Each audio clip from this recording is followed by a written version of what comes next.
आइए हम बात करते हैं। इसके पहले वाले लेक्चर में हमने पढ़ा था potential energy due to 2 point charges, लेकिन अब हमें पढ़ना है potential energy due to 3 point charges. 3 point charges की वजह से हमने पोटेंशियल एनर्जी निकालना है। इधर हमने बेसिक टर्म दे दिया है ताकि वो बच्चे जिनका फर्स्ट चैप्टर कंप्लीट नहीं हुआ है या उनका बाय द वे किसी रीजन बस छूट गया हो, तो यदि फर्स्ट चैप्टर कोई भी टॉपिक इससे रिलेटेड आ रहा है या उसका कोई कंसेप्ट हम इसके अंदर इम्प्लीमेंट कर रहे हैं तो वो कंसेप्ट हम यहाँ पे आपको दे देंगे। तो आइए सबसे पहले हम बात करते हैं 3 पॉइंट चार्जेस की वजह से पोटेंशियल एनर्जी। तो उसके लिए हमने एक डायग्राम बनाना है, इसको अच्छे से समझिएगा। इस डेरिवेशन को जो अच्छे से समझ जाएगा, एनसीईआरटी का एक न्यूमेरिकल है 3 पॉइंट चार्जेस की वजह से पोटेंशियल एनर्जी निकालना, बड़े अच्छे से समझ में आ जाएगा। इसके बाद तुरंत न्यूमेरिकल होगा इसी टॉपिक से रिलेटेड। हमने एक XYZ एक प्लेन कंसीडर किया। This is your X, this one is your Y and this one is your Z। ये ओरिजिन हो गया। जैसे इसके पहले लेक्चर में हमने आपको बताया था कि हम इसमें 3 पॉइंट चार्ज कंसीडर करते हैं। पहले में 2 किया था, अब 3 करना है। 3 कौन कौन सा? Q1, Q2, Q3। तो मान लीजिए कि यहाँ पर जो हम चार्ज रख रहे हैं, मान लीजिए यहाँ पर एक हमने पॉइंट चार्ज रखा, दैट इज Q1, कोई प्रॉब्लम नहीं है। और उसका पोजीशन वेक्टर हमने कंसीडर कर लिया, कौन सा? R1। ऐसे एक दूसरा पॉइंट चार्ज हमने कंसीडर किया और वो पॉइंट हमारा कौन सा हो गया? Q2। और एक तीसरा पॉइंट चार्ज हम कंसीडर कर देते हैं जो कि कितना हमारा? Q3। 3 पॉइंट चार्जेस हमने कंसीडर किया। अब इस पॉइंट चार्ज का Q2 का ओरिजिन से जो पोजीशन वेक्टर है वो R2 है और इसका हमने कंसीडर कर लिया पोजीशन वेक्टर कौन सा? R3। तो ऐसा हमने आपको बताया कि हमारे पास 3 पॉइंट चार्जेस हैं, Q1, Q2, Q3, और उनका पोजीशन वेक्टर है R1, R2 एंड R3। ठीक है, वो XYZ में हमने रखा है। अब थोड़ा सा पहले वाला कंसेप्ट हम यूज़ करें तो Q1 से यदि हम Q3 लाइन को मिला देते हैं तो Q1 और Q3 के बीच यदि हम पोजीशन वेक्टर की बात करें Q1 और Q3, तो इनिशियल पॉइंट ये हो गया, फाइनल पॉइंट ये हो गया। दिस इज और A, this is B and this point is और C। A से C तक आए तो यहाँ पे हमारा क्या हो जाएगा? R3 vector minus R1 displacement के तौर पे, जैसा पहले लेक्चर में किया था हमने। सपोज यहाँ से Q1 से हम Q2 को मिला दें A से B तक, तो फाइनल Q2 हो गया, इनिशियल Q1 हो गया। तो Q2 का पोजीशन वेक्टर R2 है और Q1 का पोजीशन वेक्टर R1 है। तो इसके बीच का हम चेंज निकालें तो R2 माइनस में R1। इसको देखने के लिए इसके पहले वाला लेक्चर जरूर देखिए, तक क्लियर हो जाएगा। फिर Q2 से हम Q3 को मिला रहे हैं तो Q2 से Q3 आ रहा है, मीन्स फाइनल हो गया Q3 और इनिशियल हो गया Q2। तो यहाँ हम कह सकते हैं कि R3 माइनस में कौन सा? R2। ये अरेंजमेंट है, ये आपको समझ लेना है। तो ये अरेंजमेंट हमने कर, अब स्टार्टिंग में हम पहले हम बता दें आपको, स्टार्टिंग में हम पहले ही कंसिडर कर लें कि जो चार्ज हमारा Q2 है और जो चार्ज Q3 है, ये एक्चुअली स्टार्टिंग में यहाँ नहीं है। Initially they are fixed at infinity, जैसा पहले लेक्चर में हमने आपको बताया था। तो Q2 को और Q3 को हम स्टार्टिंग में इनिशियली हम इन्फिनिटी पे रख रहे हैं। तब हमें पोटेंशियल, तब हमें वर्क डन, तब हमें पोटेंशियल एनर्जी फाइंड करना है।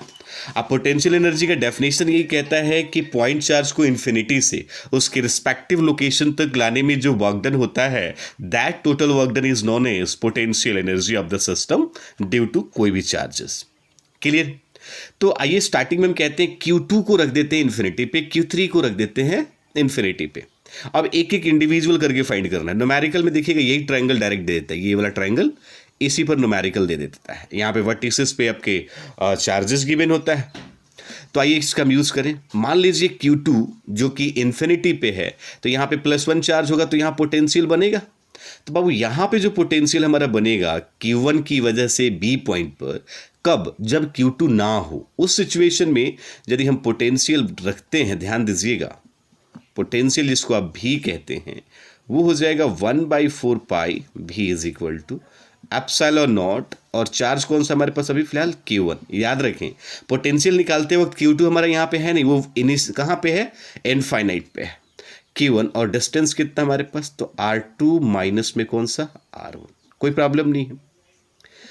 अब क्या करते हैं? इस Q2 को इन्फिनिटी से लाते हैं। Now Q2 is bringing from infinity, कहाँ से ला रहे हैं, infinity to point B। Q2 को हम इन्फिनिटी से B पॉइंट पर ला रहे हैं, तो वर्क डन कौन सा होगा, 1 2 लिख देते हैं जानने के लिए, 1 और 2। तो वर्क डन हो जाएगा, चूंकि हमने एक फार्मूला पढ़ा था V is equal to W by charge, तो W is equal to Q into में V। तो देखिए यहाँ पे Q यदि हम बात करें Q की, तो Q कौन सा होगा, Q2, और पोटेंशियल कौन सा होगा, ये वाला। तो यहाँ पे लिखेंगे Q2 इंटू में V। तो Q2 तो ठीक है, V का फार्मूला हमारा यहाँ रहा, तो इसमें खाली Q2 मल्टीप्लाई कर लेगा, तो ये हो जाएगा 1/4 pi epsilon not Q1 Q2 by में R2 माइनस में R1। तो वर्क डन कितना हो जाएगा हमारे पास, तो वर्क डन हो जाएगा 1/4 pi epsilon not Q1 Q2 by में R2 माइनस में R1। ये हो गया इक्वेशन नंबर फर्स्ट। ये वर्क डन निकला कब, Q2। हाँ, ध्यान रखना ये जरूर है कि जिस वक्त हम Q2 को ला रहे होते हैं इन्फिनिटी से, उस वक्त Q3 एब्सेंस है, Q3 अभी इन्फिनिटी पे ही है। अभी हम सिर्फ इसकी बात कर रहे हैं। अब क्या करते हैं, Q1 और Q2 के प्रेजेंस में Q3 को इन्फिनिटी से लाएंगे। तो अब जो हम कंसेप्ट यूज कर रहे हैं वो Q3 के लिए कर रहे हैं, तो ध्यान दीजिएगा। नाउ भाई इसको भी इन्फिनिटी से ला रहे हैं डायरेक्टली, तो नाउ Q3 इज, याद रखेंगे, Q3 is bringing from infinity two point C। अब Q3 को हम ला रहे हैं कहाँ से, इन्फिनिटी से, तब हमें वर्क डन चाहिए। तो भाई जब आप ला रहे हो तो सीधा सवाल है, इस पॉइंट पे आप ला रहे हैं, तो वर्क डन जो निकलेगा इसकी वजह से निकलेगा, इसकी वजह से निकलेगा, जब इसको हम लेकर के आ रहे हैं। तो अब हमारा जो वर्क डन होगा, तो हम कहेंगे देयरफॉर W 1 2 3 1 2 3। पहले आपने 1 2 फाइंड किया, अब आप क्या फाइंड करोगे, 1 2 3। तो सीधा सवाल है कि जब आप Q3 को लेकर के आइए यहाँ पे, तो पोटेंशियल एक तो इसकी वजह से और एक बार इस पर इसकी वजह से, तो हमारे पास इन दोनों पोटेंशियल में Q3 कॉमन होगा।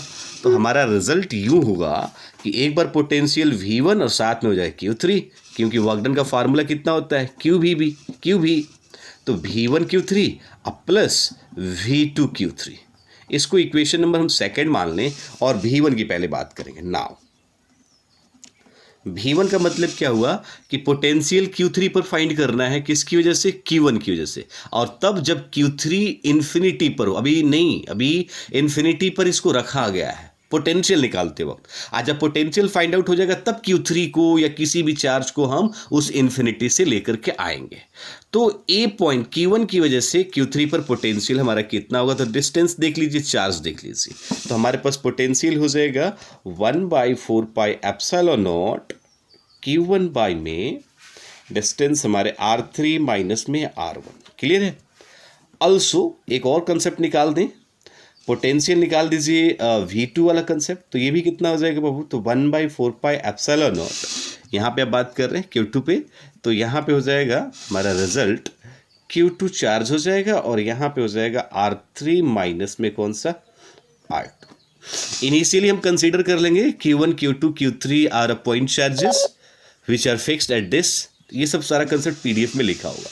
तो हमारे पास V1 मिल गया, V2 मिल गया। अब इस V1 और V2 की वैल्यू हम इक्वेशन सेकंड में रख दें। तो देयरफॉर फ्रॉम इक्वेशन, ध्यान दीजिएगा, from equation second W1 2 3 is equal to V1 की वैल्यू ये रहा, इसमें खाली Q3 से मल्टीप्लाई कर देंगे, V2 की वैल्यू ये रहा, इसमें खाली हम Q3 से मल्टीप्लाई कर देंगे। तो रिजल्ट हो जाएगा 1/4 पाई एप्सिलॉन नॉट, ये Q1 है ही, इसमें Q3 आ गया, तो Q1 Q3 R3 माइनस में R1, सिर्फ वैल्यू रख रहे हैं, प्लस V2 Q3 है, तो V2 की वैल्यू ये रहा Q3, तो रिजल्ट हो जाएगा 1/4 pi epsilon not Q2 Q3 divide by R3 minus में R2। क्लियर हो गया।